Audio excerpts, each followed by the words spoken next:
subuh misalkan saja. Kemudian matahari terbit. Ya, nanti di siang hari saya harus sholat duhur dan itu. Nah, sekarang saya berada di posisi mana? Sekarang, saya berada pada posisi waktu duha. Di sini ada sholat, maka saya sholat duha. Setelah duha nanti kita menunggu sekian lama, kita beraktivitas, kemudian kita melaksanakan sholat duhur kan itu.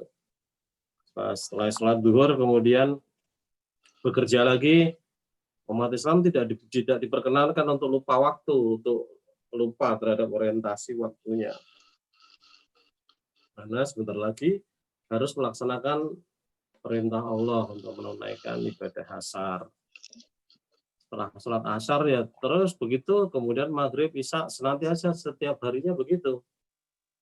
Bahkan dalam seminggu pun kita juga diorientasikan kepada posisi hari raya setiap minggu sekali. Sehingga mestinya hari raya itu senantiasa ditunggu-tunggu. Ini hari apa? Senin. Senin ada ibadah apa? Puasa Senin Kemis, misal seperti itu. Nah, setelah Kemis, besok itu hari raya. Apa yang harus saya lakukan hari raya? Selalu berpikir seperti itu terus sepanjang masa sampai dia mati. Ya, dalam konteks bulan juga seperti itu. Di samping seminggu sekali sudah ada hari raya, kemudian nanti sebulan sekali dia ada ibadah bulanan yang namanya puasa putih kan itu ya.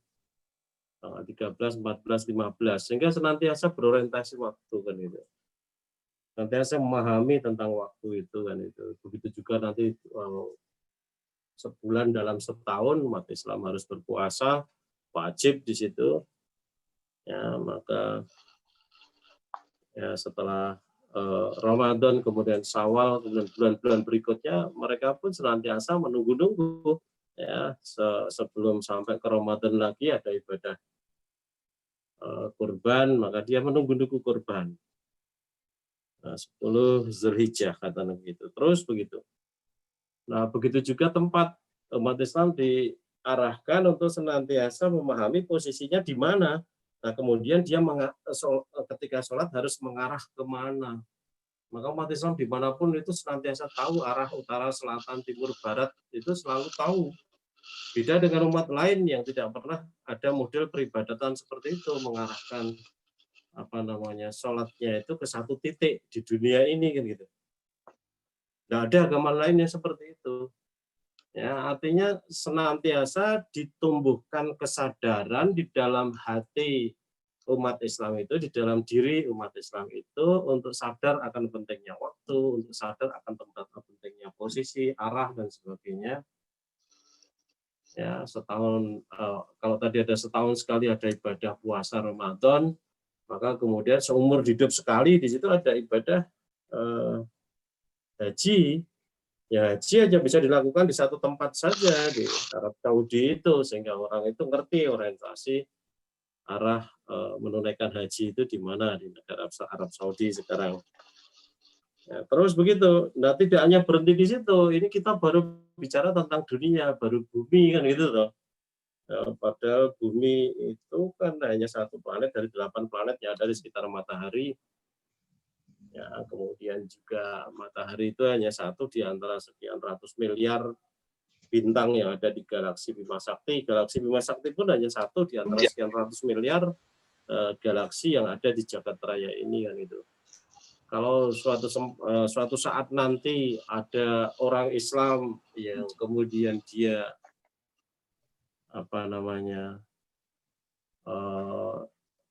dia pergi ke angkasa luar menjadi astronot atau nanti menjadi penghuni planet lain dan sebagainya, maka dia mengarahnya juga ke bumi untuk sholat itu gitu loh. Mengarahnya ke bumi karena namanya Ka'bah itu sendiri ada di bumi kan itu. Nah, tidak hanya sekedar itu saja, ternyata dunia ini ya bukan merupakan alam yang terpisah dari beberapa dunia lain yang harus dilampaui oleh umat Islam, oleh manusia itu. Yang pertama adalah alam ruh, alam penciptaan itu, yang kemudian alam rahim gitu ya. Coba dibuka dulu di dalam alam roh itu di dalam surat Al-A'raf ayat 172. Ya, kita masih berwujud roh pada saat itu kan itu. Coba lihat. Quran surat Al-A'raf surat ke-7 ayat 172. A'udzu billahi minasy syaithanir rajim. Wa idz akhadha rabbuka min bani adama min zuhurihim dzurriyyatahum wa ashhadahum ala anfusihim alastu bi rabbikum qalu bala syahidna an taqulu yaumal qiyamati inna kunna an hadza ghafilin. Dan ingatlah ketika Tuhanmu mengeluarkan dari sulbi atau tulang belakang anak cucu Adam keturunan mereka. Dan Allah mengambil kesaksian terhadap roh mereka seraya berfirman, bukankah aku ini Tuhanmu? Mereka menjawab, betul, engkau Tuhan kami bersaksi. Kami lakukan yang demikian itu agar di hari kiamat kamu tidak mengatakan, sesungguhnya ketika itu kami lengah terhadap ini. Iya, jadi masih dalam bentuk roh pada saat itu, dalam proses penciptaan, sedang dalam proses penciptaan itu sendiri, sudah diambil persaksiannya oleh Allah. Alastu bi rabbikum kan itu. Kemudian roh kita itu menjawab qalu bala syahidna. Ya, betul kami bersaksi terhadap hal itu kan itu. Jadi konstruksi alam yang bakal kita lewati itu ada 5 alam. Yang pertama itu adalah alam ruh, kemudian alam rahimnya ibu, kemudian alam dunia. Jadi jagat raya yang begitu luas, universe yang kita bicarakan tadi, itu hanya merupakan satu bagian dari 5 alam yang harus dilampaui oleh setiap manusia itu sendiri kan itu. Manusia ya, yang hidup di dunia ini kan itu. Ya, coba dibuka alam rahimnya di surat Sajdah ayat 9, surat ke-32 ayat 9.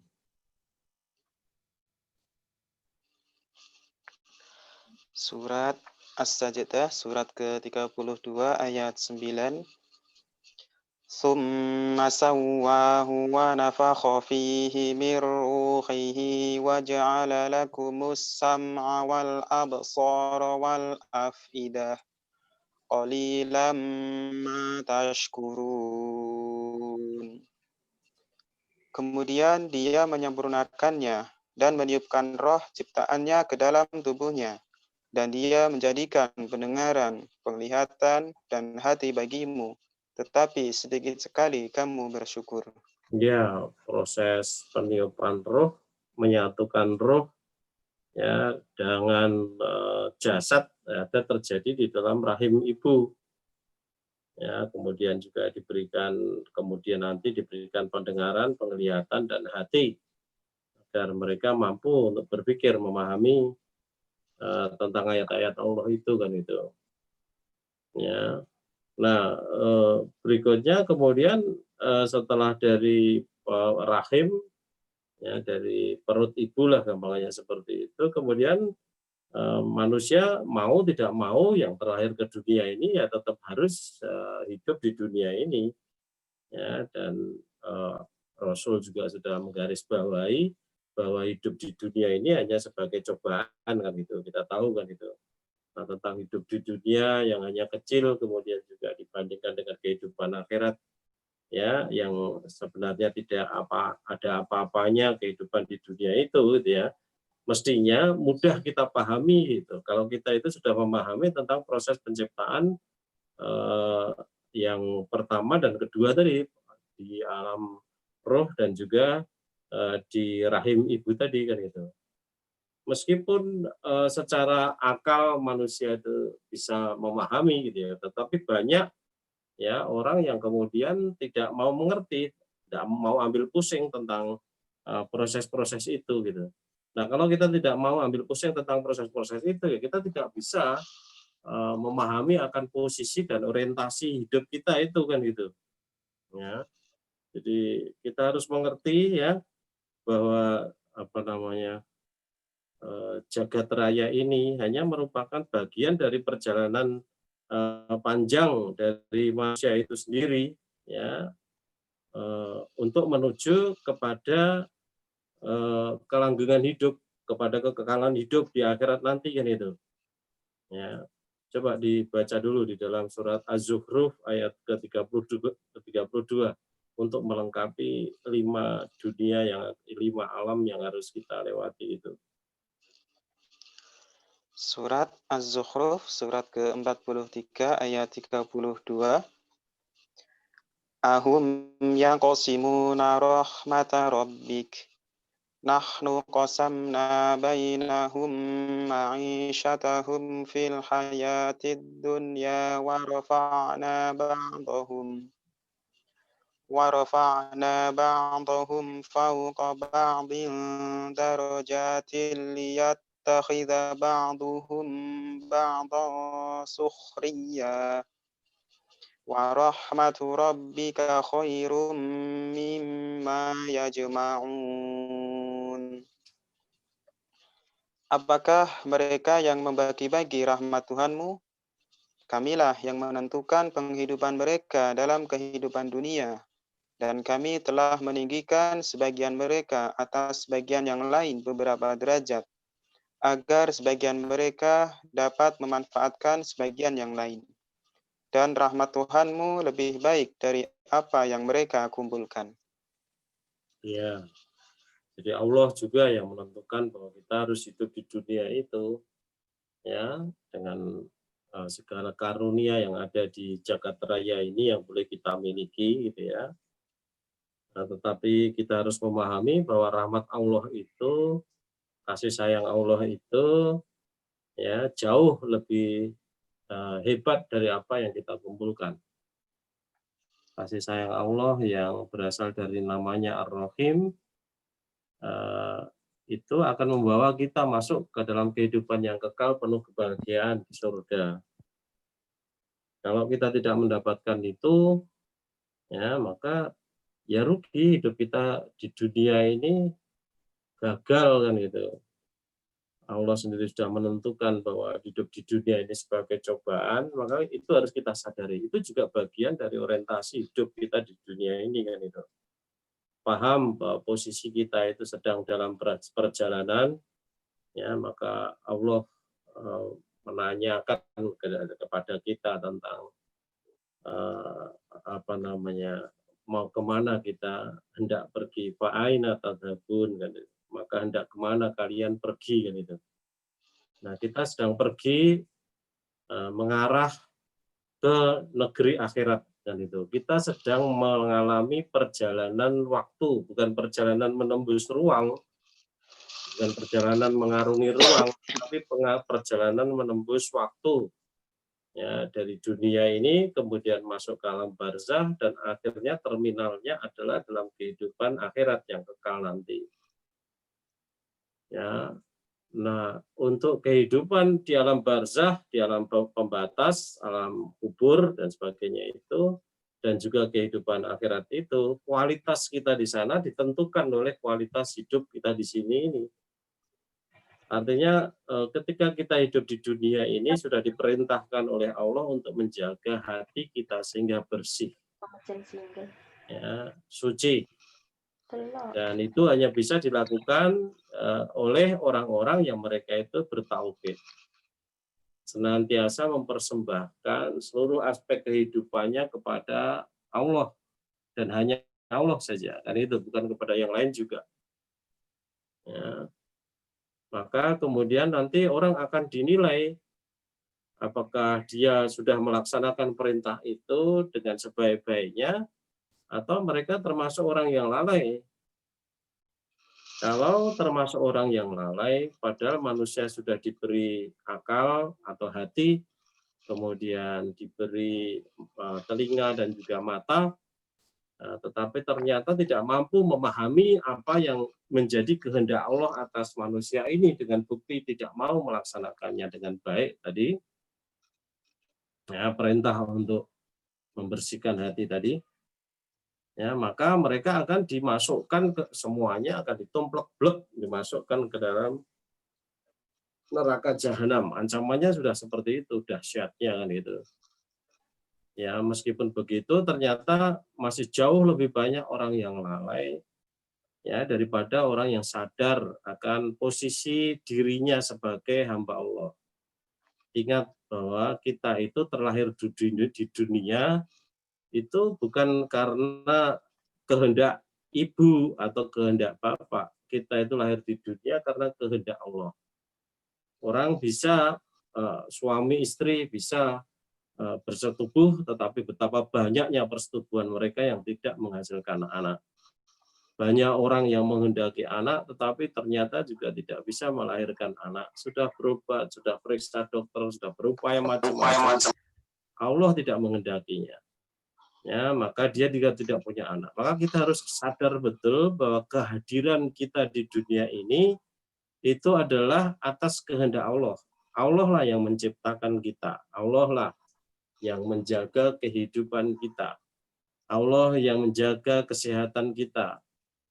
Allah yang menyediakan segala macam fasilitas bagi kita semuanya agar hidup kita itu sehat, hidup kita nyaman, hidup kita aman dan sebagainya. Ya, sehingga kita sendiri sudah bisa memahami hidup manusia sudah dipisahkan dari lingkungan hidup para binatang-binatang buas. Ya, dari segi geografis sudah dipisahkan, mereka berada di hutan, kita berada di pemukiman kan itu. Bahkan secara temporal kita juga sudah dipisahkan oleh kehidupan dinosaurus, binatang raksasa yang mereka bisa mudah sekali membunuh, memakan manusia itu, yang pernah hidup di muka bumi sekitar 65 sekitar 100 juta tahun yang lalu kan itu ya. Nah, itu sudah dipunahkan dulu oleh Allah, dimatikan dulu oleh Allah sebelum manusia ini terproses tercipta kan itu diciptakan oleh Allah kan itu. Ya, semua itu yang menjaga Allah bukan orang tua kita atau bukan sekedar lingkungan yang menjaganya, tidak. Kalau lingkungan itu pada umumnya adalah tidak teratur di mana-mana yang terjadi ketidakteraturan. Nah, adanya keteraturan di alam semesta ini, apakah itu dalam bentuk jagat raya yang kemudian membentuk galaksi yang kemudian membentuk sistem tata surya dan sebagainya, itu ya atas kehendak Allah kan gitu. Lewat sunatullah justru itu menunjukkan bahwa jagat raya ini ada yang mengatur. Ya, pada umumnya lingkungan kita itu tidak teratur seperti pasir yang berada di pantai atau kerikil yang ada di halaman atau daun-daun yang berserakan dan sebagainya. Ya, artinya tingkat entropi, istilah kalau paham entropi, entropinya tinggi. Nah, kalau keteraturan ini entropinya rendah. Ya, artinya Allah sudah menyiapkan ya berbagai macam tindakan ya sebelum menghadirkan manusia hidup di dunia ini gitu. Termasuk berkali-kali saya sampaikan Allah sudah menginfakkan waktunya 13,8 miliar tahun untuk menyiapkan jagat raya ini agar bisa dihuni manusia dan tidak hanya berhenti di situ saja. Dalam prosesnya sampai ada binatang-binatang raksasa yang juga harus disingkirkan oleh Allah dulu agar manusia bisa aman tinggal di bumi ini. Ya, dan bahkan berbagai macam fasilitas yang diperlukan untuk hidup manusia, apakah itu suhunya yang cocok, nyaman, agar bisa dihuni manusia sehingga tetap hidup, tidak seperti di Merkuri atau di planet Venus yang sangat panas, ya, dan juga tidak seperti di planet Mars atau planet-planet yang lain yang sangat dingin, yang manusia tidak mampu untuk tinggal di sana kan gitu. Nah, itu semuanya seharusnya menjadi hal-hal yang amat sangat kita syukuri sebagai hamba Allah gitu ya. Karena Allah yang tidak butuh manusia, tidak butuh apa-apanya, sudah sangat peduli seperti itu gitu loh. Maka wajar kalau kemudian manusia itu harus mengikuti kehendak Allah di dalam hidup di dunia ini, harus menjadi orang baik. Kalau jadi orang baik akan dibalas dengan surga, ya, yang kehidupannya penuh kebahagiaan, kekal selama-lamanya. Tetapi kalau mereka itu ternyata bermaksiat kepada Allah, alias tidak taat kepada Allah, alias dia lebih cenderung untuk berbuat maksiat, berbuat jelek, berbuat jahat, dan sebagainya, nah maka Allah sudah menetapkan resikonya gitu loh. Ya, resikonya tentu saja bagi orang baik masuk surga, penuh kebahagiaan kekal selama-lamanya. Bagi orang yang Allah sudah demikian peduli kepada mereka tetapi tetap tidak mau taat, maka dia akan dimasukkan ke dalam neraka yang penuh siksaan, yang menghinakan, yang kekal selama-lamanya itu kan itu.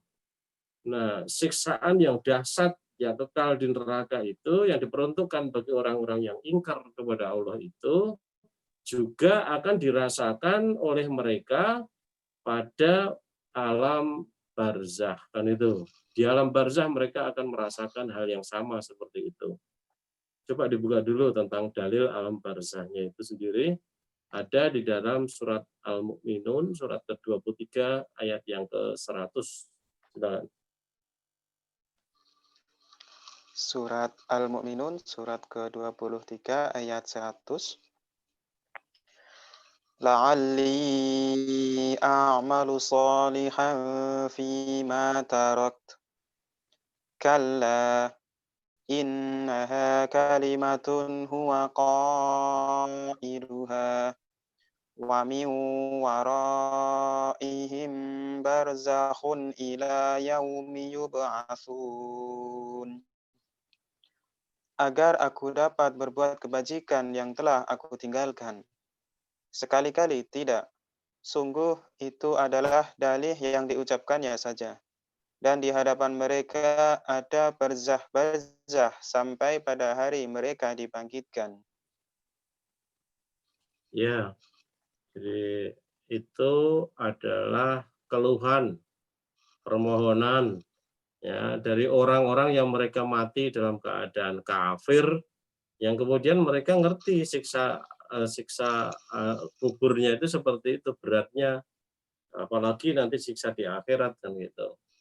Ya, maka dari itu mereka ingin dikembalikan lagi untuk hidup di dunia, tetapi tidak akan diberi kesempatan lagi oleh Allah yang seperti itu. Ya, karena pelajaran Allah, peringatan Allah itu sudah jelas ya, dan agama itu sudah sudah diajarkan, peringatan itu sudah diberikan sejak Nabi yang pertama tentu saja kan begitu. Kita harus memahami dari zaman ke zaman itu sudah ada utusan-utusan Allah yang memberikan mereka peringatan, tetapi mereka tetap menolaknya, mereka tetap mengingkarinya. Ya, sudah diberi batas usianya sampai batas usia itu kan itu, dan sudah diberi peringatan. A'udzubillahi minasyaitonirrajim. Ya ayyuhalladzina amanu taqullaha haqqa tuqatih wa la tamutunna illa wa antum muslimun. Wahai sekalian orang yang beriman, ittaqullaha, takutlah kamu kepada Allah. Taatlah kamu kepada Allah haqqa tuqatih, dengan takwa yang sebenar-benarnya, wala tamutunna illa wa antum muslimun, dan janganlah kalian itu mati kecuali dalam keadaan muslim, dalam keadaan berserah diri kepada Allah. Tapi ternyata mereka lalai, mati dalam keadaan kafir, dan kemudian masuk neraka. Maunya setelah mati, setelah melihat keadaan di alam barzah itu demikian mengerikan, ya, dan sehingga mereka pun akan lebih mengerikan lagi kalau masuk neraka, mereka mohon untuk dihidupkan kembali, tetapi tidak diberikan oleh Allah kesempatan itu. Sekali-kali tidak, sungguh itu adalah dalil yang diucapkan mereka saja, hanya alasan saja supaya bisa dihidupkan, tetapi tidak diterima yang seperti itu. Toh mereka nanti kalau dihidupkan kembali juga tidak akan taat lagi. Tidak apa-apa, dan mereka berpikir tidak apa-apa, nanti kalau kita mati, kita mohon doa, kita berdoa mohon dihidupkan lagi. Nanti kan diberi kesempatan hidup lagi. Oh, tidak akan terjadi yang seperti itu kan gitu. Dan di hadapan mereka ada barzah sampai pada hari mereka dibangkitkan. Ada pembatas ya dalam kehidupan mereka itu tidak langsung masuk ke neraka hari kiamat, tetapi mereka ada di alam barzah itu sendiri kan gitu. Nah, kehidupan yang kekal, kehidupan yang hakiki, kehidupan yang sebenarnya manusia menikmati kebahagiaan yang luar biasa itu terjadi nanti di akhirat gitu loh. Pada terminal kehidupan ini kan gitu. Jadi kita harus paham posisi kita sekarang berada di alam yang ketiga dari 5 perjalanan yang harus kita tempuh. Ya, yang pertama alam ruh yang tadi diberitakan oleh Allah di dalam surat Al-A'raf ayat 172. Ya, kemudian ada yang kedua adalah alam rahim yang diberitakan oleh Allah di dalam surat Zukhruf ayat ke-32. Ya, kemudian hidup di dunia ini kan itu. Ya, kemudian hidup di dunia ini. Ya.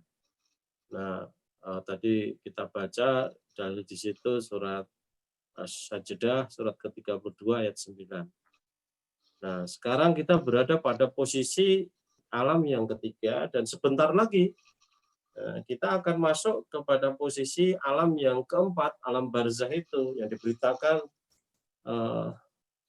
oleh Allah di dalam surat Al-Mu'minun ayat ke-100 tadi kan gitu. Ya, maka kalau sudah terlanjur masuk ke alam barzah, terlanjur mati dalam keadaan kafir, ingkar kepada Allah, tidak taat kepada Allah, ya kita nanti akan menyesal. Ya, karena yang masuk alam barzah dengan mengalami siksa kubur itu adalah ahlunar, mereka akan menjadi penghuni neraka. Ya, maka mumpung kita masih berada di alam yang ketiga ini, ya ini di sini inilah alam percobaan, alam ujian bagi kita semuanya. Ya, kita sendiri paham bahwa Allah menjadikan hidup ini sebagai ujian dalam, coba dibuka dulu di dalam surat Al-Anbiya ayat 35 dulu. Surat Al-Anbiya, surat ke-21 ayat 35. Ya. Kullu nafsin dha'iqatul maut wa nabluukum bisyarri wal khairi fitnah wa ilaina turja'un. Setiap yang bernyawa akan merasakan mati. Kami akan menguji kamu dengan keburukan dan kebaikan sebagai cobaan, dan kamu akan dikembalikan hanya kepada kami. Ya, kita yang semua yang berjiwa itu hidup itu akan mati. Ya, dan kita dalam kehidupan di dunia ini akan diuji dengan kebaikan dan keburukan. Jangan sampai kita mengatakan kalau kebetulan kita berposisi sebagai orang yang kaya, jangan kemudian kita merasa dimuliakan oleh Allah dengan kekayaan kita. Tidak. Kekayaan itu hanya bentuk ujian dari Allah kan. Kalau kita kebetulan menjadi orang yang miskin, jangan pula kita merasa bahwa kita itu dihinakan oleh Allah. Tidak. Ya. Karena miskin itu hanya bagian dari ujian saja yang diberikan oleh Allah kepada kita.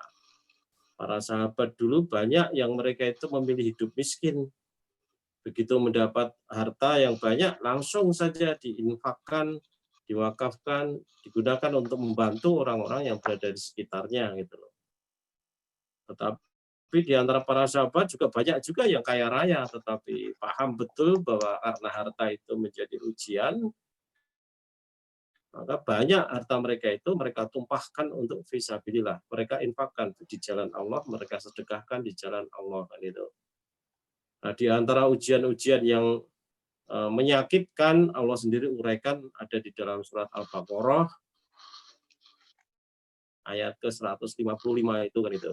Yang tetapi semua inti dari segala ujian-ujian itu sebenarnya adalah apa yang diberitakan oleh Allah di dalam surat Al-Mulk surat ke-67 ayat kedua. Bahwa di situ Allah memberitakan menjadikan hidup dan mati kita itu sebagai ujian kan itu. Jadi kalau ayat 155 surat Al-Baqarah itu Allah menguraikan tentang bentuk-bentuk ujian yang harus disikapi dengan sabar atau bentuk musibah yang tidak kita sukai, ya, tetapi kemudian Allah memberitakan bahwa tidak hanya sekedar hidup saja, tetapi mati kita itu menjadi ujian. Hidup dan mati kita itu adalah ujian.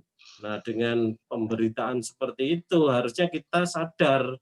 Nah, kita tidak bisa menggunakan hidup ini semaunya karena hidup itu adalah ujian. Silakan dibaca.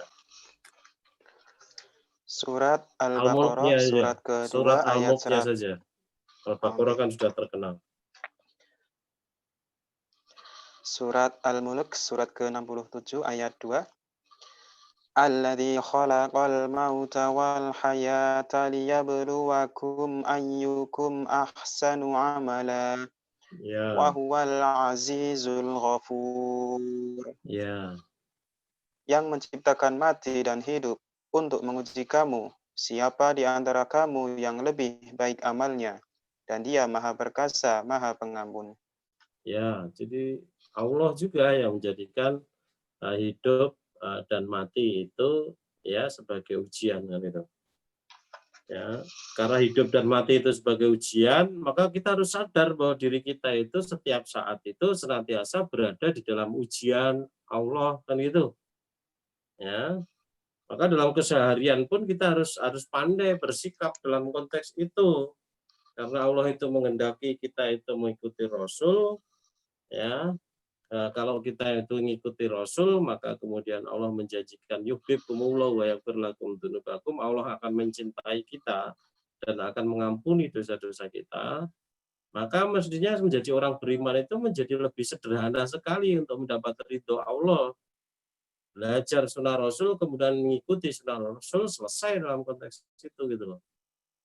Ya, tetapi kalau yang kita pertuhankan itu bukan Allah, tetapi yang kita pertuhankan itu hawa nafsu, maka segala aspek kehidupan yang diajarkan Islam itu menjadi susah, ya, menjadi repot, dan akhirnya kita tidak menyadari betul bahwa hidup kita itu adalah ujian. Bahkan kita tidak menyadari bahwa kita itu adalah makhluk ciptaan Allah, kita itu adalah hamba Allah, tidak kita sadari sama sekali. Sehingga hidup kita itu ya jauh, menyimpang jauh dari apa yang dikehendaki oleh Allah itu sendiri kan gitu. Ya. Nah, ketika kita menyadari bahwa kita itu ngerti posisi kita itu di dunia hanya sebagai hamba Allah, kita harus menggambarkan diri kepadanya, ngerti bahwa kita itu sedang hidup di dunia di alam yang ketiga dari 5 alam yang harus kita lalui, ya, ngerti bahwa hidup di dunia ini hanya merupakan cobaan dan sebagainya, ya, maka mestinya kita betul-betul menyiapkan diri untuk menghadapi final test, tes yang terakhir. Tes yang terakhir itu apa? Ya kematian itu. Ya, artinya kalau kita itu kematian kita itu betul-betul kita persembahkan untuk Allah, kita mati karena Allah. Artinya mati dalam keadaan husnul khotimah, mati dalam keadaan kebaikan, baik gitu ya. Nah, maka ya Allah akan mengampuni dosa-dosa kita yang lain gitu loh. Tetapi kalau mati pun kita dalam keadaan su'ul khotimah, sudah tidak didapat kesempatan untuk perbaikan lagi, kesempatan lama sudah diberikan untuk membangun dirinya menjadi orang yang berakhlak karimah, tetapi sudah dia sia-siakan, maka kemudian ketika mati, ya sudah, Allah tidak akan merasa kasihan lagi kepada kita. Ya, masukkan ke dalam alam kubur yang di situ disiksa dengan siksa kubur yang mengerikan kan gitu. ya, yang mengerikan. Nah, sampai nanti dibangkitkan masuk ke hari pembalasan, masuk ke hari akhir kan itu. Nah, disitulah sebenarnya hidup manusia yang hakiki itu berada dalam kehidupan yang terakhir tadi. Ya, jadi kehidupan di alam-alam lain itu hanya bagian dari tangga untuk mencapai kemuliaan. Ya, kalau di dalam perut ibu itu ternyata kehidupan kita di dalam perut ibu itu tidak normal karena ulah orang tua kita, mungkin karena minum pil atau minum obat aborsi dan sebagainya, kemudian di dalam perut ibu kita cacat, tidak punya tangan, ya kita nanti terlahir dalam keadaan cacat juga. Meskipun sebenarnya itu bukan salah kita, ya mungkin salah orang tua kita dan sebagainya seperti itu. Tetapi kita sudah tidak bisa protes di situ karena prosesnya sudah dilalui di dalam rahim dan terbentuk seperti itu. Nah, sekarang kita punya kendali terhadap diri kita sendiri di dunia ini gitu loh. Ya, kalau di dalam rahim itu yang punya kendali adalah ibu, mungkin bapak juga berperan di situ. Ya, tetapi di sini ya pengaruh mereka itu jauh lebih kecil. Kita punya kendali terhadap diri kita masing-masing. Nah, kita berhak untuk memutuskan apakah kita mau menjadi orang baik atau kita ingin menjadi orang buruk. Itu terserah kita semuanya. Pilihannya sudah jelas, yang baik masuk surga, yang buruk masuk neraka gitu loh. Ya, nah kalau ternyata kita hidup di dunia ini milih menjadi orang yang buruk, ya bad luck nanti di akhirat. Ya, beda, sudah jelas aturannya sudah dibikin seperti itu kan itu. Dan semua agama mengajarkan yang seperti itu, artinya kehidupan dunia ini akan berpengaruh terhadap kehidupan selanjutnya. Ya, apakah itu Hindu, apakah itu Buddha, ataukah Nasrani atau Yahudi, ya sama seperti itu. Hindu Buddha percaya kepada reinkarnasi. Kalau orang hidup di dunia ini memperbaiki akhlaknya sehingga akhlaknya menjadi akhlak yang mulia, ya maka nanti di dalam proses reinkarnasi dia akan terlahir dalam bentuk yang lebih mulia lagi sampai mencapai kesempurnaan sebagai manusia kan gitu. Ya. Nah, begitu juga di dalam Islam kan gitu. Artinya kalau di dunia ini kita ternyata senantiasa memperbaiki diri sehingga naik ke posisi kemuliaan kebaikan kita itu ke level takwa, ya maka Allah mengatakan inna akramakum indallahi atqakum, sesungguhnya orang yang lebih mulia di antara kalian itu adalah orang yang lebih bertakwa.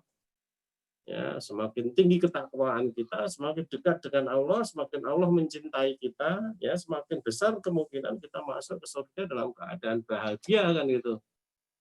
Ya. Jadi sekali lagi alam yang terakhir itulah alam tujuan kita. Artinya orientasi hidup kita arahkan ke alam akhirat itu sendiri demi keselamatan diri kita.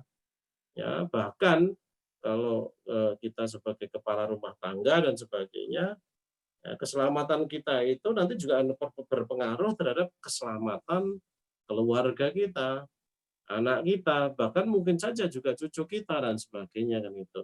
Ada pengaruhnya kan itu. Meskipun tidak mutlak 100% kan itu. Ya, maka harus kita pahami betul bahwa dunia ini hanya merupakan ujian. Dalam bahasa lain Allah mengatakan hanya sendau guro belaka, hanya tipuan belaka. Sedang hidup yang yang hakiki, yang benar itu adalah kehidupan akhirat nanti. Loh, kok bisa dikatakan akhirat itu kehidupan yang benar? Iya dong. Hidup itu tentu saja karena ini adalah pilihan Allah yang menentukan Allah. Yang namanya hidup itu tentu penuh kemuliaan, penuh kenikmatan, penuh kebahagiaan, itu yang namanya hidup yang hakiki, yang sebenarnya kan gitu. Ya. Kalau di akhirat nanti di sana ingin makan ini harus beli, harus berusaha ini itu dan sebagainya, itu kehidupan yang masih rekoso dalam konteks itu, bukan hidup yang sebenarnya, masih hidup-hidupan dalam konteks itu kan itu.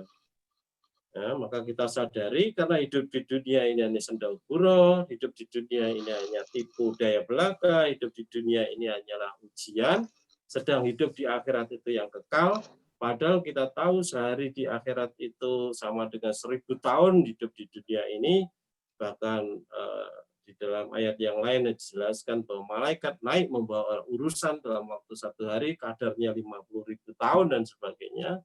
Artinya dunia itu qalil, sangat kecil dibandingkan dengan akhirat. Maka orang yang otaknya waras, akal pikirannya sehat, ya, qalbunnya baik, gitu ya, nah, maka dia akan memilih keselamatan dunia dengan mengorbankan sedikit kebahagiaan dunia ini sedikit berkurang karena kita harus menahan hawa nafsu, ya, untuk mendahulukan Allah, ya, tetapi kita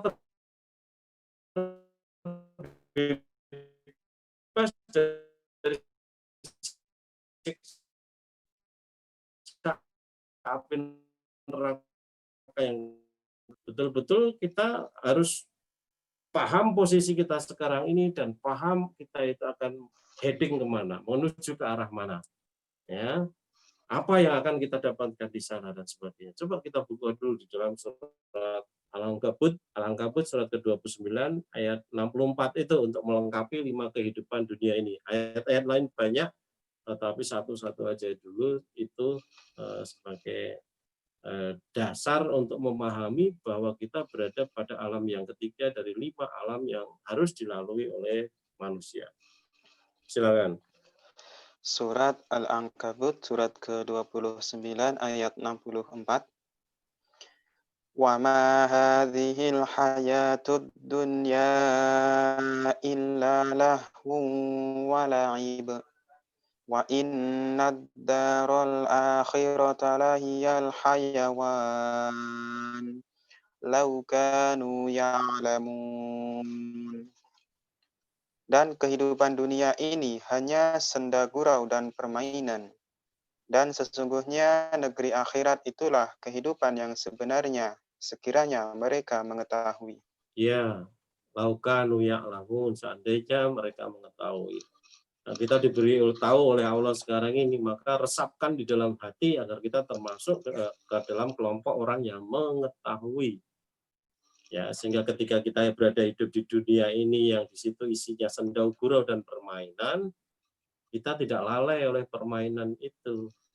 Kita paham kapan kita bermain dan kita paham kapan kita menahan diri, kita paham untuk berhenti dan sebagainya, kan gitu. Ya, sehingga selamat perjalanan kita menuju ke akhirat nanti, kan itu. Itu di satu sisi untuk kesadaran bahwa kita berada di posisi mana dan kita akan kemana, kan itu. Kemudian di sisi lain Allah juga memberitahu kepada kita, ya, wa makana linafsin antamuta illa biidnillahi kitabam muajjal. Wa may yurid sawabad dunya nu'tihi minha wa may yurid sawabal akhirati nu'tihi minha wa sanajzis syakirin, kan itu. Dan tidaklah setiap yang bernyawa itu, ya, antamuta akan mati illa biidnillah, kecuali dengan izin Allah. Ingat, konstruksi ayatnya persis sama seperti surat Yunus ayat 100 yang kita baca ketika kita bicara tentang pola pikir kemarin. Ya, kemarin itu kita bicara tentang maka linafsin antuk mina illa biidnillah, kan itu. Dan tidaklah seseorang itu akan beriman illa biidnillah, kecuali dengan izin Allah. Ya, biidnillah kemarin itu, ya, kita pahami dipahami oleh banyak ulama sebagai biilmillah, ya, dengan ilmu Allah. Tetapi sebenarnya tidak hanya sekedar dengan ilmu Allah, artinya tidak hanya sekedar Allah itu mengetahui ilmunya, tetapi bisunnatillah, melalui jalan yang sudah ditetapkan oleh Allah, jalan-jalan yang sudah ditetapkan oleh Allah. Peran Allah di situ tidak hanya sekedar mengetahui saja, kan itu. Nah, begitu juga kematian di sini. Nah, di situ dijelaskan wa makana linafsin antamuta illa biidznillah. Dan tidaklah seseorang, setiap yang bernyawa itu akan mati kecuali biidznillah, kecuali dengan izin Allah. Maksudnya bisunnatillah. Artinya kematian kita itu melalui proses sunatullah. Dan itu jelas kita mengetahui kan itu. Kitabah muajalah yang sudah ditetapkan waktunya oleh Allah kan itu. Al-Ustadz sering sekali menjelaskan kematian itu bahwa kalau daya hidup kita sudah habis, ya kita mati. Karena bukan berarti ditentukan kamu mati tanggal semene dan sebagainya, itu tidak seperti itu. Ya, tetapi bagi manusia itu sendiri, dia akan mati kalau kemudian daya kemampuan hidupnya itu sudah habis. Kemudian ayat itu dilanjutkan dengan firman Allah, wa may yurid sawabad dunya nu'tihi minha wa may yurid sawabal akhirati nu'tihi minha. Dan barang siapa yang menghendaki keuntungan dunia, kami berikan sebagian dari keuntungan dunia itu, gitu loh. Sebagian saja, maka tidak ada manusia ini yang bisa memperoleh seluruh keuntungan yang ada di dunia ini, tidak ada. Sekaya raya apapun tidak akan, kan itu. Allah sudah menetapkan seperti itu, ada batasnya. Nu'tihi minha, kami berikan kepadanya sebagian dari keuntungan dunia itu. Wa may yurid sawabal akhirati, barang siapa yang menghendaki keuntungan akhirat, nu'tihi minha, kami berikan juga sebagian dari keuntungan akhirat itu. Gitu. Dua-duanya sama, artinya sebagian saja diberikan. Yang menghendaki keuntungan dunia tidak akan memperoleh semuanya, hanya sebagian saja yang diberikan. Yang menghendaki keuntungan akhirat juga tidak akan dapat semuanya, sebagian saja kan itu. Wasanadzis syakirin, dan kami akan memberikan balasan kepada orang yang bersyukur. Nah ini ada kata lebihnya di sini. Bagi orang yang menghendaki sawabal akhirati tadi di akhir ayat itu. Wa may yurid sawabal akhirati nu'tihi minha wa sanadzis syakirin. Kan itu sambungannya. Dan barang siapa menghendaki keuntungan akhirat, kami berikan sebagian keuntungan akhirat itu wa sanadzis syakirin, dan kami membalas orang-orang yang bersyukur. Nah, orang yang kelompok kedua inilah orang yang bersyukur, yang menghendaki kehidupan akhirat itu kan itu. Dan itulah yang orang cerdas, itulah orang yang benar, karena hidup di dunia ini hanya 60, 70, 80 tahun sudah mati, sedang di akhirat itu kekal selama-lamanya. Maka kalau kita memilih keuntungan dunia, salah. Keuntungan akhirat lah yang harus kita ambil utama. Dunia itu nanti hanya sebagai sampingan kan itu. Nah, Allah juga sudah menetapkan di dalam memberitakan kepada kita di dalam surat Ali Imran juga ayat ke 152 itu 152 ya. Di situ dikatakan minkum mayuridu dunya wa minkum mayuridul akhirah kan itu. Jadi di antara kalian itu ini adalah firman Allah tentang para sahabat yang ikut berperang di dalam perang Uhud dan itu. Nah, para sahabat yang ikut berperang di dalam perang Uhud itu dinilai oleh Allah minkum mayyuridud dunya wa minkum mayyuridul akhirah kan itu. Sebagian di antara kalian itu ada yang menghendaki keuntungan dunia ya, sehingga mereka itu kemudian melepas ketaatan kepada Rasulullah untuk tidak meninggalkan posisinya di atas bukit Uhud itu kan itu, demi mempertahankan posisi barisan kan itu. Nah, kemudian yang lainnya yang tetap bertahan itu dikatakan oleh Allah wa minkum mayyuridul akhirah. Dan di antara mereka ada orang yang menghendaki keuntungan akhirat. Nah, ini ketetapan Allah yang tidak bisa kita pungkiri di lingkungan manapun ya, bahkan di tengah keluarga kita sendiri, sama-sama satu keluarga, ada orang yang mereka itu menghendaki keuntungan dunia, tetapi ada yang menghendaki keuntungan akhirat. Ya, seandainya satu keluarga itu punya anak 10 orang, katakan saja, ya, maka banyak di antara mereka yang senang musik habis-habisan sehingga tidak peduli ngaji. Ada yang senang olahraga habis-habisan, kemudian sholatnya juga jadi nomor sekian kan gitu. Tetapi ada yang betul-betul solehnya bukan main, dia getolnya untuk menghafalkan Al-Quran luar biasa dan sebagainya. Itu terjadi di mana-mana, banyak yang seperti itu gitu loh. Artinya memang manusia itu ya dijadikan seperti itu. Ya, ada yang menghendaki senang dengan kebahagiaan dunia, ya, ada yang menghendaki kesuksesan akhirat kan gitu. Ya, tetapi yang menghendaki kesuksesan akhirat tadi akan ditambah oleh Allah di situ dengan mengatakan wasanajzi syakirin, dan Allah membalas, ya, memberikan balasan kepada orang-orang yang bersyukur. Wasanajzi syakirin kan gitu. Nah, balasan itu ditegaskan oleh Allah juga di dalam surat Syura, surat ke-42, ayat ke-20 gitu. Ya, ayat ke-20. Di situ Allah mengatakan mangkana yuridu harsad dunya, mangkana yuridu harsal akhirati nazid lahu fi karsih. Ya ulang. Mangkana yuridu harsal akhirati nazid lahu fi karsih. Wa mangkana yuridu harsad dunya nu'tihi minha wa ma lahu fil akhirati min nasib. Barang siapa yang menghendaki keuntungan dunia, ya, barang siapa yang menghendaki keuntungan akhirat, maka yuridu harsal akhirati nazid lahu fi karsih. Kami akan memberikan tambahan keuntungan dalam keuntungannya itu. Saya diberi tambahan keuntungan dunia. Wa man kana yuridu harsad dunya nu'tihi minha. Barang yang menghendaki keuntungan dunia, kami berikan kepadanya sebagian keuntungan dunia itu. Persis di dalam surat Ali Imran ayat 145 tadi kan gitu. Ya, masih ditambah di situ wa malahu fil akhirati min nasib.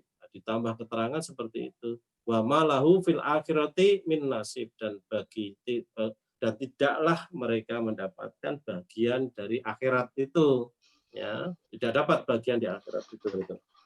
Nah, oleh karena itu kita yang masih hidup di dunia ini hendaklah cerdas, ya, mampu, ya, melihat orientasi kita itu berada di mana dan kita seharusnya mengarahkan kehidupan kita kemana, ya. Sedang kita itu pasti termasuk salah satu di antara dua kelompok ini gitu loh.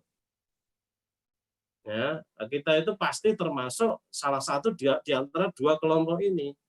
Nah, harusnya kita betul-betul cerdas. Kalau adanya itu hanya dua kelompok ini, yang satu kelompok yang berharap keuntungan dunia yang berharap keuntungan akhirat akan ditambah keuntungan di dunia, ya. Sedang yang satu lagi itu orang yang menghendaki keuntungan dunia, dia dapat keuntungan dunia saja sebagian, ya, dan di akhirat tidak dapat apa-apa kan itu. Ya, maka sesuai dengan firman Allah yang ada di dalam surat Syura ayat ke-20 itu, ya, mestinya kita memilih pada kelompok yang pertama.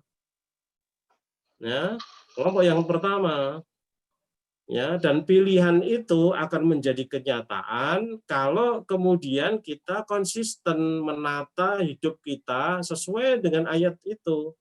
Ya, artinya keinginan kita tidak hanya sekedar keinginan orang-orang munafik, harapan yang melayang-layang tetapi tidak diikuti dengan usaha, tetapi betul-betul kita satukan antara pikiran, hati, perasaan, keinginan, ucapan, perbuatan, ya, sikap hidup itu betul-betul menjadi satu. Ya, fokus untuk mencapai keselamatan akhirat, keuntungan akhirat itu gitu loh. Ya, jangan hanya keinginannya saja gede, tetapi ternyata usahanya jomplang kan gitu. Nah, itu kalau kita sampai bersikap seperti itu artinya kita sama seperti apa yang diberitakan oleh Rasulullah Shallallahu Alaihi Wasallam kepada kita. Kullu ummati yadkhulunal jannata ilaman aba. Ya, ya, ya Rasulullah, wahai Rasulullah gitu ya. Mama ya apa, dan siapa orang yang tidak mau itu? Dan itu semua umatku akan masuk surga. Sekali lagi Rasulullah mengatakan kullu ummati yadkhulunal jannata, semua umatku akan masuk surga illa man aba, kecuali yang tidak mau. sahabat yang merasa aneh terhadap pemberitaan itu kemudian bertanya, ya Rasulullah, wa may ya'ba? Ya Rasulullah, siapa yang tidak mau masuk surga itu, kan gitu.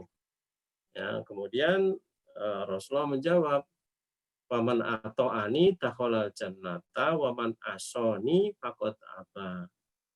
Ya, barang siapa yang taat kepadaku, dia masuk surga.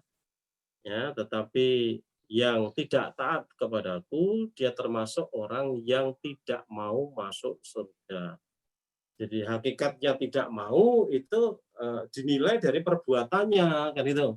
Maka hakikatnya mau itu juga dinilai dari perbuatannya. Kalau dia mau ingin masuk surga, kemudian diikuti dengan usaha taat kepada Allah dan Rasul-Nya, maka dia termasuk orang yang ahlul jannah, kan itu. Nah, termasuk orang yang ingin masuk surga dan memang berusaha ke sana. Ya, sedang yang tadi yang sebenarnya ingin tetapi tidak mau beramal dengan amal ketaatan kepada Allah dan Rasul-Nya, meskipun ingin dia tidak masuk surga karena amalnya ya tidak memungkinkan dia untuk masuk surga karena dia tidak taat kepada Allah dan Rasul-Nya, kan itu. Nah, walhasil secara sederhana ya kita semua segera harus menyadari bahwa posisi kita sekarang ini hidup di dunia ini sudah betul-betul posisi yang mingklik, posisi yang gawing, posisi yang dekat antara surga dan neraka itu.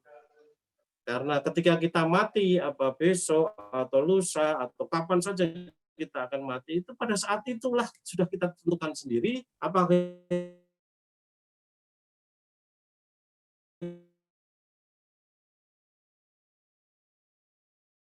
kita masuk surga atau kita masuk neraka.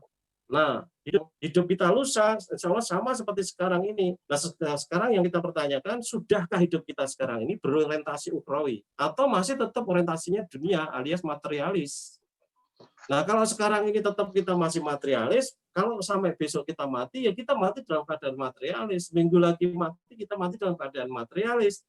Mati dalam keadaan menjadi ahlun nar. Karena artinya betul-betul sangat mingklik. Artinya jarak antara neraka dengan kehidupan kita sekarang ini betul-betul sudah sangat dekat. Nah, maka tidak ada waktu lagi untuk menunda, tidak ada alasan lagi yang bisa dibenarkan bagi kita semuanya untuk segera merubah orientasi hidup kita. Ketika kita merubah orientasi hidup kita, termasuk juga keinginan kita untuk selamat ke akhirat tadi, maka kita juga merubah sikap hidup kita. Bagaimana kita mensikapi hidup ini, apa yang harus kita lakukan, apa yang harus kita pikirkan, apa yang harus kita inginkan, apa yang harus kita realisasikan untuk keselamatan hidup di akhirat nanti, kan gitu. Ya, ya, saya kira itu apa yang kita bicarakan tentang orientasi hidup ini.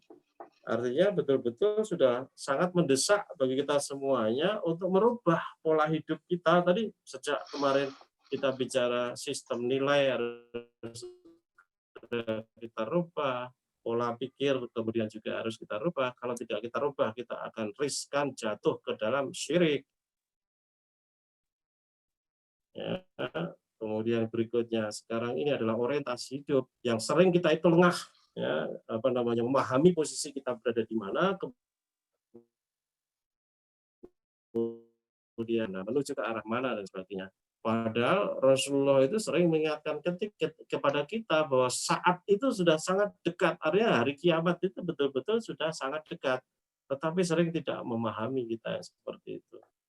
Ya, karena tidak mau fokus untuk menata kehidupan kita agar selamat di akhirat nanti, kan itu. Ya, posisi kita sudah sangat dekat dengan surga dan neraka tadi, kan itu ya. Kalau kita masuk kepada posisi ke posisi surga, selamat dan sebagainya, ya bagus, kan itu. Ya, tetapi siapa yang tahu, kan itu. Ya, maka sekarang inilah waktunya kita untuk betul-betul ya membawa diri kita di dalam deretan, di dalam barisan orang-orang yang menuju untuk mencapai keselamatan akhirat itu. senantiasa kita camkan apa yang difirmankan oleh Allah di dalam surat Syura ayat ke 20 tadi. Ya, sehingga dari situ kita akan mengetahui kita masih berada posisi yang kedua atau kita sudah berada di posisi yang pertama. Kalau kita masih berada pada posisi yang kedua, jangan lengah, jangan lalai. Ayo segera pindah ke posisi yang pertama. Kalau kita sudah berada pada posisi yang pertama, syukuri dengan sebaik-baiknya dengan senantiasa meningkatkan kualitas ketakwaan kita kepada Allah kan gitu. Nah, mudah-mudahan pertemuan kita malam ini bisa sedikit menyentil hati kita, membangkitkan kesadaran kepada kita semuanya untuk mengatur diri, menata diri, melangkah menuju arah yang benar kan itu. Begitu Mas, apa yang kita bisa bahas untuk orientasi hidup ini. Mudah-mudahan bermanfaat untuk kita semuanya. Kalau ada kurangnya, kelebihannya tentu saja itu berasal dari saya. Monggo kalau ada yang mau ditanyakan silakan untuk memperdalam, memperkuat pemahaman kita tentang orientasi hidup ini. Silakan. Terima kasih Ustaz. Ya, untuk pertanyaan tertulis terkait tema malam hari ini mungkin belum ada. Mungkin kalau ada yang mau bertanya langsung terkait dengan tema malam ini, silakan.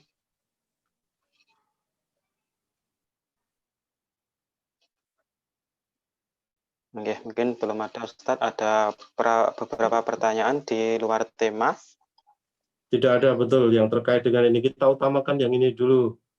Kalau tidak diatur step-step begitu nanti ngawut lagi pemikirannya. Ini sudah dalam satu paket yang solid, manhaj Rasulullah. Ini kita bicara tentang keteladanan. Karena kita meneladani Rasul tidak hanya dari segi piye sholate, piye muamalahnya, tetapi betul-betul sejak dari yang ada di dalam pemikiran Rasul itu seperti apa, ada dari sikap Rasul itu seperti apa, arah kehidupan Rasul itu seperti apa, itu sudah kita teladani. Karena apa yang ada dalam pikiran, perasaan, itu nanti menentukan perbuatan kita.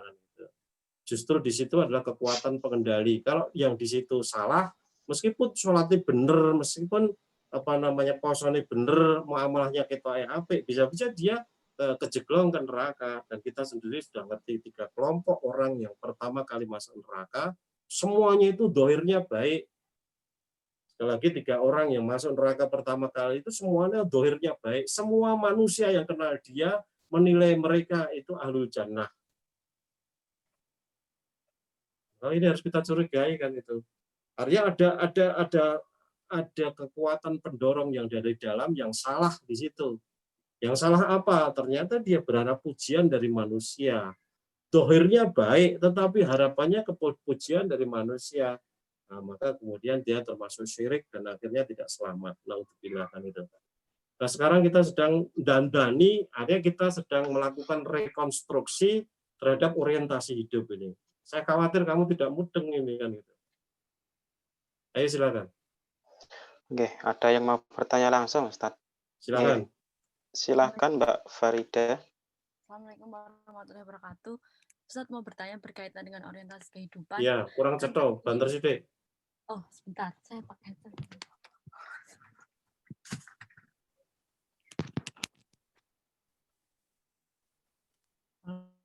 Pun cetong ya? Iya.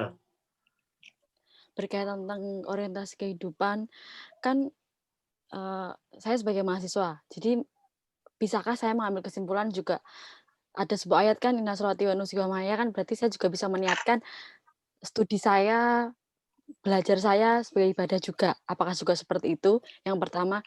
Yang kedua, meskipun kadang ya nggak tahu sih, namanya juga manusia, meskipun ya seringkali kita meniatkan berorientasi ke akhirat, tapi kadang-kadang itu kayak lupa dan sholat, bahkan ya ngaji, qiraah itu juga hanya sekedar kebiasaan saja gitu loh Ustaz. Ya kadang-kadang juga menjiwai hal itu, tapi kadang-kadang enggak. Jadi yang seperti itu bagaimana Ustaz?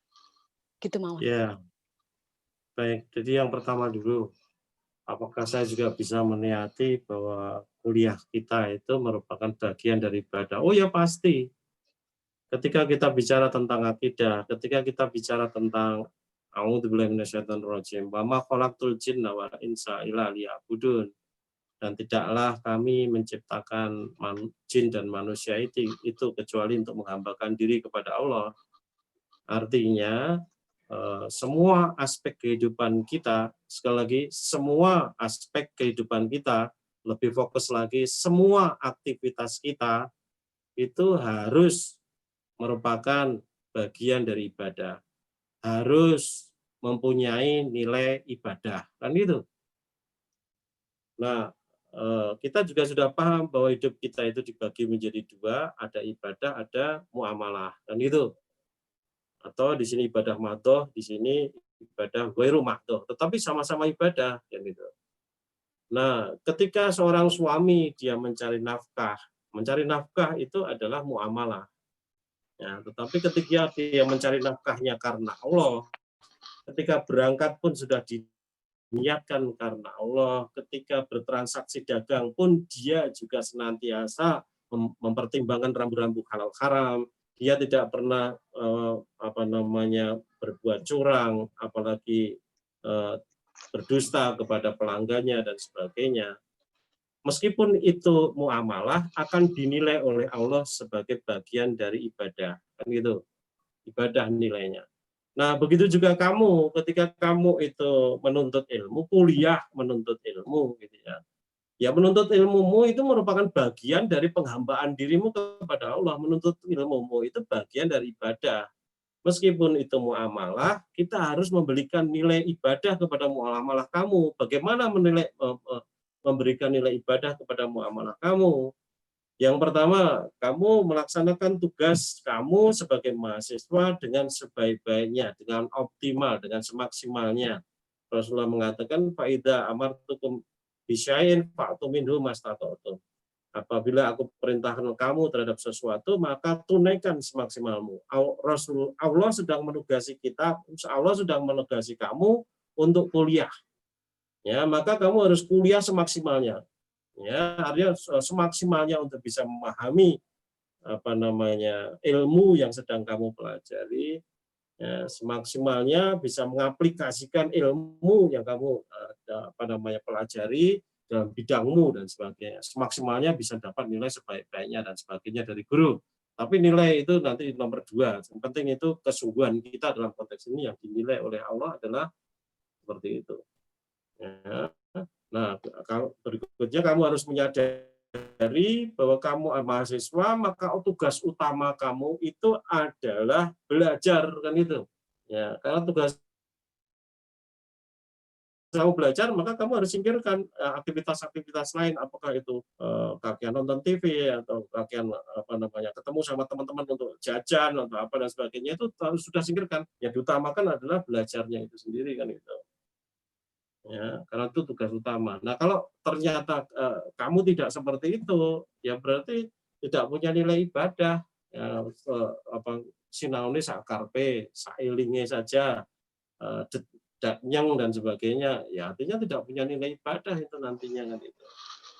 Ya, termasuk juga tidurmu, istirahatmu dan sebagainya. Jangan sampai kemudian tidak punya nilai ibadah. Nah, bagaimana agar tidur kita punya nilai ibadah? Ya, dipersiapkan betul, apakah tidurnya wudhu dulu, atau sholat, kemudian berangkat ke tidur, atau sebelum tidur kemudian pikir dulu dan sebagainya, atau suwuk dan sebagainya, kemudian miring ke kanan, kemudian mengucapkan doa, mau tidur dan sebagainya. Tidur kita sudah kita tata karena Allah. Maka ketika kita mati sudah kita serahkan kepada Allah. Matinya insya Allah dalam keadaan su'ul khatimah, dalam konteks seperti itu. Bukan kemudian tidurnya itu ora kelingan kapan turune, sehingga lali sholate, nonton TV kekeselan akhirnya turun nang sofa, mekangkang nang sofa dan sebagainya. Kemudian gempa mati ini sudah mati dalam keadaan su'ul khatimah. harus lali sholat, mekangkang, nonton TV, ora mudeng matinya bukan karena Allah kan itu. Ya. Nah, maka ditoto. Ini tidak hanya sekedar untuk yang bertanya sebagai mahasiswa, tetapi semuanya yang terlibat dalam kajian ini harus mudeng seperti itu. Ya, kerjamu umpamanya di bengkel atau di pabrik apapun di situ, kerjamu juga harus kamu beri nilai ibadah. Karena kamu memberi nilai ibadah dalam kerjamu, nah, karena kamu itu pekerja yang kamu jual adalah tenaganya, maka gunakan tenaganya semaksimalnya untuk meningkatkan produktivitas perusahaan. Ya, jangan waktunya kerja malah ngantuk, ya, tetapi nanti waktu ngantuk malah nonton TV, waktu turu malah nonton TV dan sebagainya. Maka sebelum bekerja kehidupannya juga ditoto, wayai turu ya turu, wayai istirahat ya istirahat, wayai mangan ya mangan, wayai kerja itu badan sudah fit, orang ngantukan kan itu. Bos yang melihat supervisor, yang melihat karyawannya itu ternyata fresh, segar, semangat, kemudian tidak loyo, bersungguh-sungguh di dalam melaksanakan tugas-tugas yang dibebankan kepada dia dan tercapai tujuannya dengan sebaik-baiknya, bos akan senang yang seperti itu. Itu akan menjadi dakwah Islam sendiri. Oh, orang Islam itu ternyata luar biasa ya. Mereka itu kesungguhannya luar biasa seperti itu. Beda dengan orang yang beragama lain itu, lihat itu seperti itu kan gitu. Ya, tetapi kalau kita lihat di Indonesia malah sebaliknya, orang-orang Islam di Indonesia malah rasa-rasan, keset, kepada bosnya ngeyelan, kemudian ketika kerja ngantukan dan sebagainya. Sebab dia kalau sudah kaitannya gaji nanti tuntutannya luar biasa, semangatnya demo luar biasa, ya, tetapi tidak sesuai dengan apa yang dia kerjakan di perusahaan itu kan itu. Nah, saya kira itu apa yang bisa saya sampaikan. Yang kedua tadi apa? Sudah ya? Tentang sholat tadi, Ustaz. Sholat piye? Mbak Farida mungkin bisa nyambung lagi. Kalau misalkan sholat, qiraah gitu kan, kalau berorientasi kan harusnya terlalu ingat dan lain-lain. Kadang-kadang itu hanya kayak bersifat rutinitas mawon gitu loh, Ustaz. Jadi biar meniatkan Ya, selalu istiqomah. Ini tuh orientasi dan lain-lain. Kadang-kadang istiqomahnya maju mundur ngoten. ya, ya kita harus paham ya. Berkali-kali saya juga sudah menyampaikan jadi bahwa iman itu bertambah dan berkurang. Dan itu kata Rasul seperti itu. Kemudian bertambahnya iman itu karena ketaatan, dan berkurangnya iman itu karena kemaksiatan. Dan itu artinya ketika kita mengalami posisi yang lokro, tidak semangat, itu di situ setan sedang berpengaruh, sedang menguasai kita di situ. Ada kemaksiatan yang kita sadar atau tidak sadar kita lakukan yang menyebabkan kita itu terbelok dari fokus penghambaan diri kepada Allah. Padahal kita itu kan hidup kita itu betul-betul harus fokus menghambakan diri kepada Allah. Ini bukan main-main karena kita berharap untuk selamat dari siksa api neraka yang kekal selama-lamanya dan diberi balasan dengan kebahagiaan yang di dalam surga yang kekal selama-lamanya. Kalau kemudian kita berharap balasan yang begitu gede, tetapi ternyata sikap kita kepada Allah itu sak geleme seperti itu, ya tidak mungkin akan kita dapatkan. Ya, tujuan kita meleset nanti ya gitu. Nah, beruntung ini masih berada di dunia ini ketika nasib kita nanti ditentukan oleh kematian kan gitu. Masih bisa memperbaiki diri kan gitu. Nah, kalau tidak ngaji mungkin tidak menyadari seperti itu, kemudian tidak memperbaiki diri, ya akhirnya tadi sudah mingklik sekali tadi, mati dalam keadaan suul khotimah, akhirnya bernasib sial kan itu.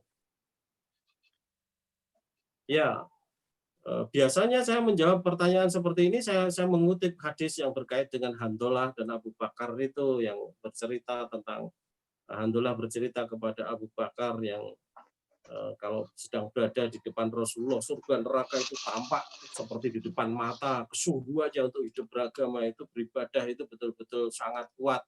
Tetapi begitu pulang terganggu fokusnya dengan berbagai aktivitas di keluarga, mencari nafkah dan sebagainya, kemudian posisi seperti itu hilang, surut itu. Ternyata Abu Bakar juga mengatakan, saya juga mengalami nasib yang seperti itu. Saya juga sama merasakan seperti itu. Mereka berdua menghadap Rasulullah. Akhirnya Rasulullah mengatakan, kalau kamu bisa seperti berada di depan saya itu bagus, tetapi ya bisa begitu kalau syai'an fasai'an, sedikit demi sedikit. Dan gitu. Itu hiburan untuk orang baru, tetapi kamu orang lama yang kamu sudah punya keimanan yang baik, sudah ngaji lama dan sebagainya. Jangan biarkan keimananmu hancur ditelan oleh kehidupan hedonisme yang ada di Korea itu kan gitu. Jadi kita harus tegak berdiri di atas sunnah, tegak berdiri di atas ketaatan kita kepada Allah dan Rasul-Nya agar selamat kita di dunia wal akhirah. Ya, jangan sampai terbelokkan oleh apapun kan itu. Jadi apalagi kaitannya dengan sholat, jangan sampai ya, sholat itu secara rutinitas 5 hari sekali itu kita harus berpikir setelah subuh itu nanti saya akan sholat apa, harus kita pikir ada duka, setelah duka sholat apa, duhur, setelah duhur sholat apa, itu selalu di dalam benak kita. Nanti orientasi hidup kita dalam keseharian itu berputar seperti itu terus gitu loh.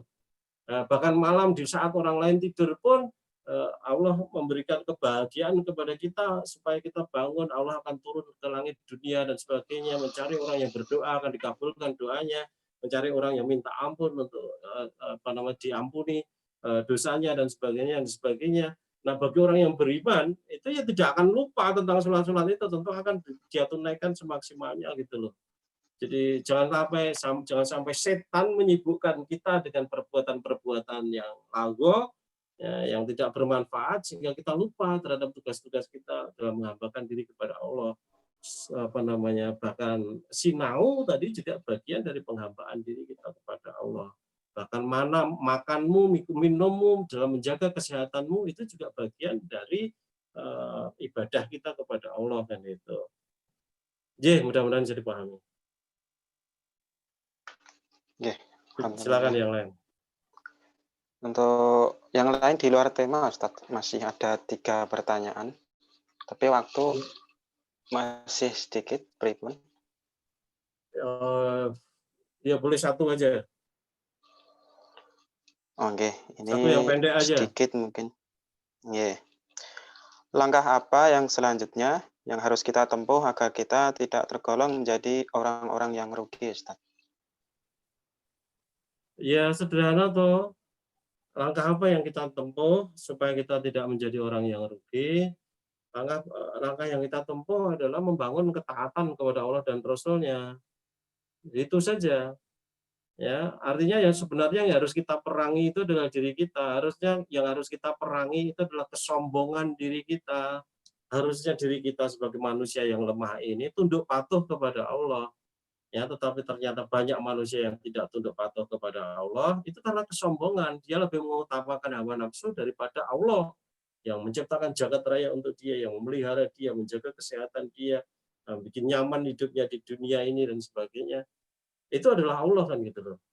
Ya, maka dari itu jangan sampai terbelok ke arah-arah yang lain. Artinya kalau memang orientasi hidup kita arahkan untuk keselamatan akhirat, sedang keselamatan akhirat itu akan kita dapatkan kalau kita taat kepada Allah dan Rasul-Nya, maka kita bangun ketaatan itu sehebat-hebatnya kan gitu.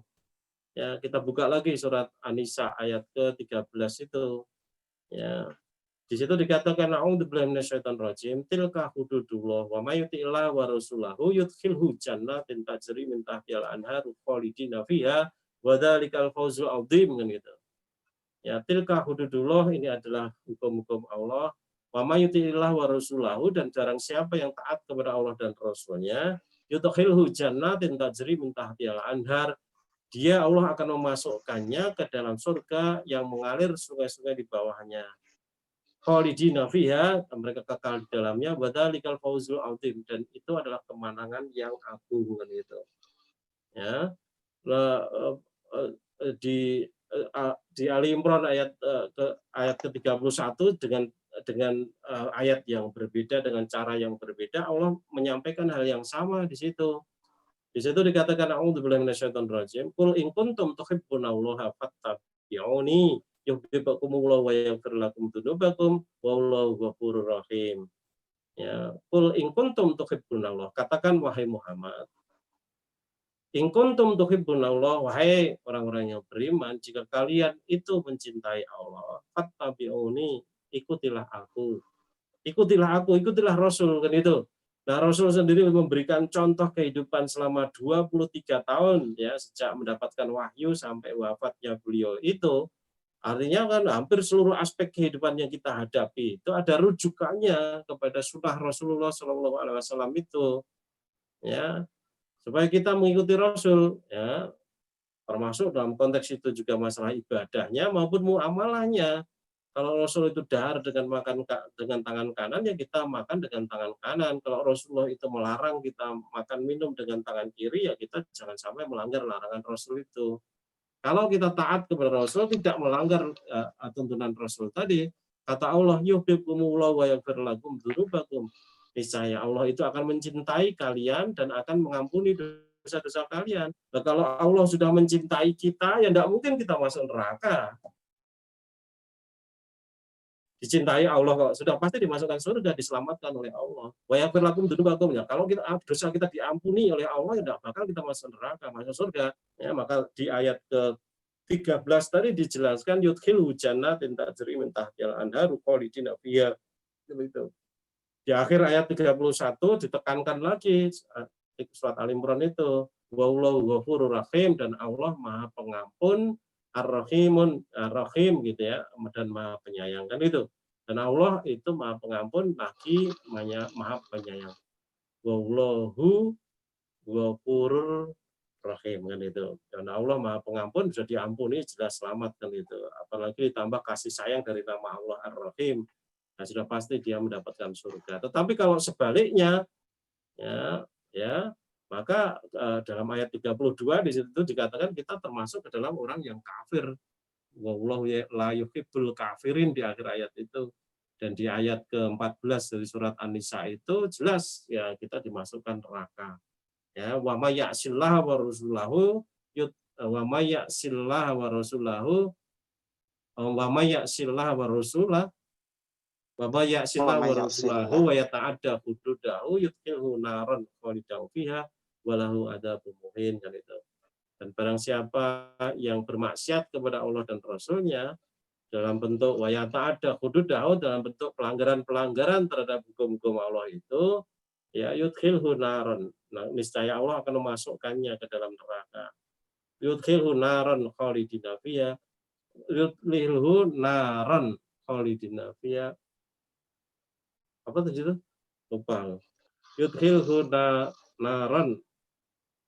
Yudkhilhu naran khalidan fiha. Ya, coba dibaca. Surat An-Nisa ayat 14. Wa may ya'sillaha wa rasulahu wa yata'adda hududahu yudkhilhu naran khalidan fiha walahu adzabun muhin. Ya. Dan barang siapa mendurhakai Allah dan Rasul-Nya dan melanggar batas-batas hukumnya, niscaya Allah memasukkannya ke dalam api neraka. Dia kekal di dalamnya dan dia akan mendapat azab yang menghinakan. Ya, jadi bermaksiat kepada Allah, tidak taat kepada Allah itu ya juga melalui proses. Ya, tadinya ketika berada di Indonesia itu bisa rajin sholat, rajin ibadah, rajin ngaji, rajin hafal Quran, rajin ini itu, lingkungannya sangat mendukung. Ya, tetapi kemudian ketika sudah berada di luar negeri dengan aktivitas yang begitu banyak, dengan interaksi orang-orang yang pola kehidupannya materialis itu, kemudian sedikit demi sedikit kita meremehkan yang namanya sholatnya diundur. Jadi tidak tepat waktu seperti kemarin-kemarin lagi. Akhirnya banyak hal yang dia anggap nanti tidak apa-apa, nanti tidak apa-apa, nanti tidak apa-apa. Nah itu di situ setan sudah mulai masuk. Jadi bukan berarti kemudian langsung meninggalkan sholat. Oh enggak, prosesnya meremehkan sholat dulu. Meremehkan sholat itu ya banyak, artinya dengan mengundur-undur waktunya, atau kemudian dengan melanggar tujuan sholat itu, artinya bermaksiat dalam kehidupan sehari-hari bisa terjadi.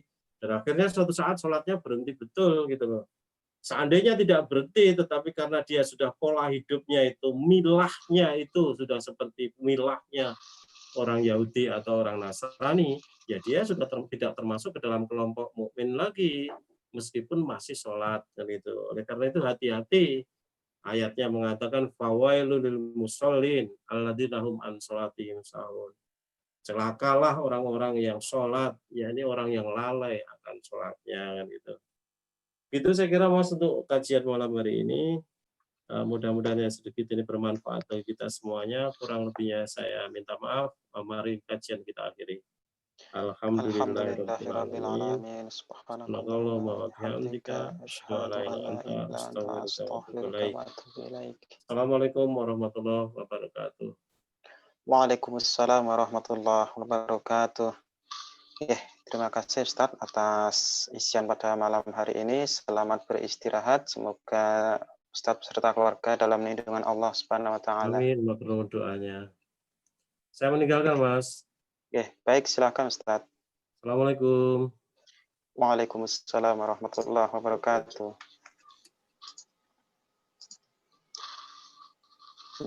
Demikianlah alhamdulillah sudah kita simak isian atau kajian dari Ustadz Abdurrahman Suparno yang pada malam hari ini melanjutkan yakni dari beberapa pertemuan yang lalu pada malam hari ini tentang orientasi hidup.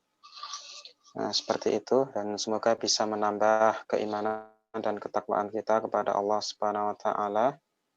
Mungkin sebelum diakhiri ada yang mau disampaikan dari Mas Thomas, dari rekan-rekan atau dari yang lain?